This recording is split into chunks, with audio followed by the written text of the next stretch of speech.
What's going on? This is part 2 of the Better Than Yoga series that I'm going to be doing over the course of the next week. It is an 8-part series to give you some stuff to do at home to build flexibility, mobility, and strength. Got my boy James here, _KingFit on IG if you want to check him out. Yesterday we did external rotation. Today we're going to be doing internal rotation.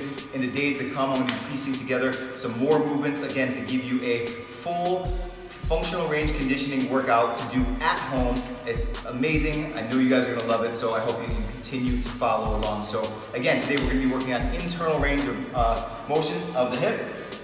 And what James is going to do is he's going to set up, legs apart about 90 degrees. He's going to put that left hand behind. He's going to take his right hand, put it on his right knee, and then from this position, what he's going to do is he's going to stretch his knee internally as far as he possibly can without rotating his hips over. So rotate your hips over a little bit. You don't want to go into this position here, okay?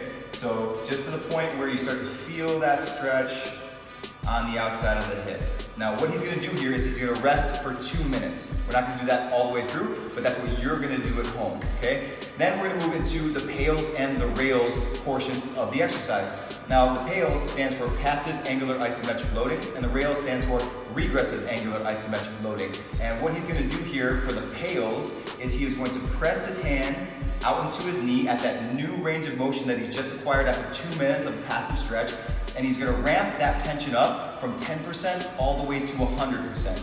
Then the rails portion of the exercise is him going to be pushing his knee down into the ground, keeping his hand exactly where it was, so push your knee down into the ground, push your knee down into the ground, and good, stop right there. Acquiring a new range of motion using the regressive tissue on the inside of his hip to pull that knee down. Again, as a note, make sure that your hip doesn't lift off on that opposite side. Then what happens after he does that for the time that I'm going to prescribe, which is going to be about 10 to 15 seconds, he's going to place his hand on his knee, solidifying that new range of motion and relaxing into that new range of motion. So we're going to go through this right now, and then this will give you a good idea of exactly how to do it at home.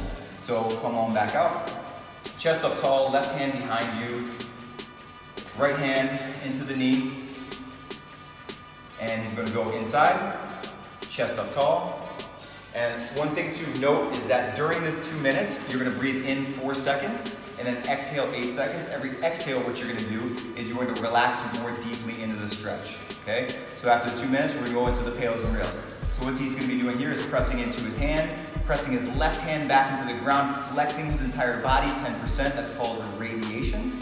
So what that's going to do is the irradiation of the entire body is going to increase the contraction that he is looking to, or the force he's looking to produce with the internal and the external rotation. So 20%, 30%, driving that left hand into the ground, 40%, driving that knee into the hand, 50%, 60%, 70%, 80%, almost full body flex, 90%, safest, greatest effort, 10 seconds, 10, flex, 9, 8, 7, your entire body, flex, 6, 5, 4, 3, flex hard as you can, 2, 1, release that hand, press down, press down, press down, press down, press down, press down, far as you can, far as you can, far as you can, far as you can, far as you can, far as you can, 3, keep going, press, full body flex, no, not yet, full body flex, 3, 2, 1, and put your hand down and relax into that new range of motion. So you came out of this just a little bit, so bring your hip back just a little bit, right about there,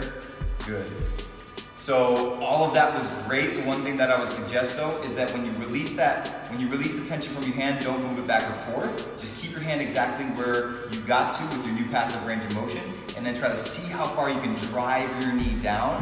And then after that 10 seconds of the rails where you're pulling your knee in, then you're going to place your hand on your knee in that newly acquired range of motion.